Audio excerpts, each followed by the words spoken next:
Okay, so I found a bit of a deal today at Staples Canada. They had a top-of-the-line business projector on sale. It's an Epson EX9200 Pro. Better. So it comes with a projector, the remote, batteries, power cable, a VGA, looks like a VGA connector, a USB-A to USB-B, it looks like an old printer, like a style of a printer cable, probably a driver disc, and a carrying case. Since this is a business-oriented machine, it has a business carrying case. Epson HC1040 seems to be the most comparable model in the home cinema range.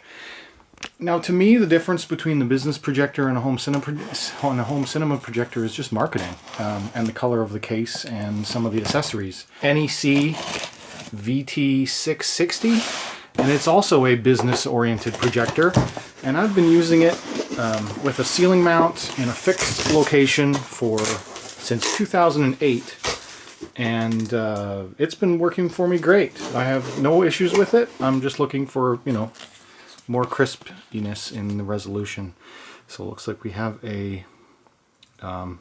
because I live in Canada, they give us stickers for bilingual French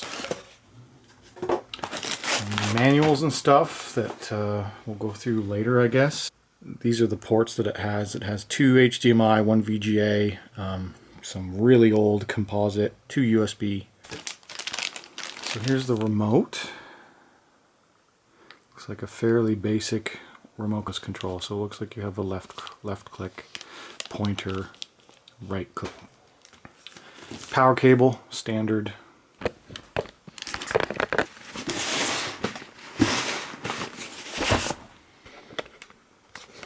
Okay, looks like it's a pretty nice carry case.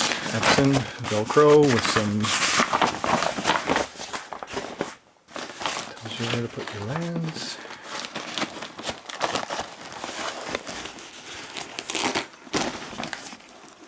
I won't be transporting this around much, but it is a nice feature to have, and that's the thing, is that the business unit, for me, with it being on sale, you get more accessories, you get a carrying case. It's black instead of white, and it costs less. On the top, the design is actually, it looks glossy, but it has these ridged little bubbles on it that makes it so that you don't really see your fingerprints. I do almost wish it was white for my scenario.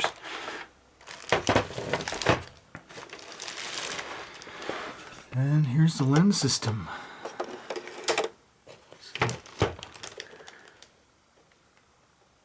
Hook this up, and we'll give you a demo of what it's like. I'll also show you some of my old model to just show you a comparison. With the Epson EX9200, so it's hooked up via HDMI through the Xbox One. I haven't done any setup yet, other than I put Eco mode on because I'm never going to run it in normal mode. It's too bright, too loud, so I like to run everything in Eco. And so this is running now at full resolution, 1080p native. Cinema mode on, Eco mode on. In the setting, the auto iris is set for on, high speed. So this is my current projector. This is an NEC VT660. Let me just turn this down real quick. It's a XGA resolution projector, and I've had it for a long time, since 2008. And here it is here on a 92-inch screen. This is with the lights on. It's plenty bright. I think it's only rated at 1700 lumens, and I have it in Eco mode. So it's been great so far. The only downside to it is that it's not full resolution. It's not real 1080p. So if you zoom in, you'll start to see some pixels. So I'm going to do a comparison test like this, just at the opening sequence of Forza, just so you can see. This is with the old projector.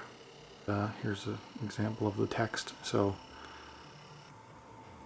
big difference in the amount of pixels, obviously, and this is currently too big, so it'll get even better.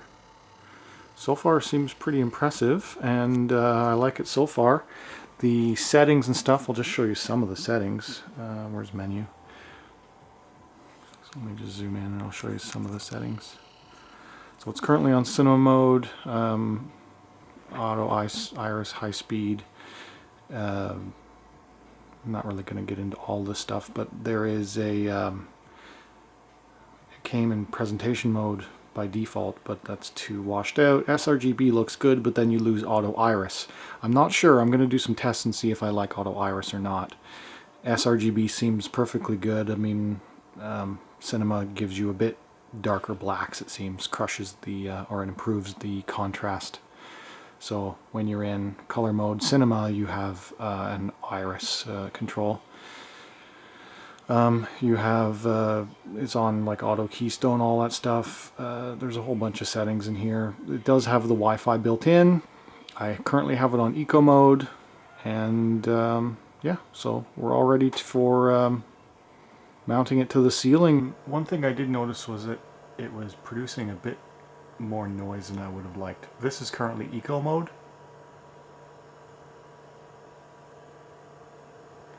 And this is after I've fixed it. So it was producing a high-pitched whine vibration before, and so to fix that, I just added some padding in my mounting solution. So that's dampened it enough. It was a bit of a vibration coming from this area here, right around the airing. So I'm watching a YouTube video, 1080p, and the color accuracy straight out of the box in cinema mode is pretty much spot on from what I can tell. I don't really see a need to do any kind of calibration to it. The contrast and stuff is good. So the only changes that I've made is turn off auto iris and turn on eco mode, and that's pretty much it. Leave everything else the same. Yeah, so let me just press play on here. That's still around. Like, you don't see Ethernet that much anymore. You don't see FireWire anymore. You know, voltages have died. FireWire is dead. But they've all been replaced by digital ports. So HDMI, Thunderbolt, USB Type-C. All right, thanks for watching.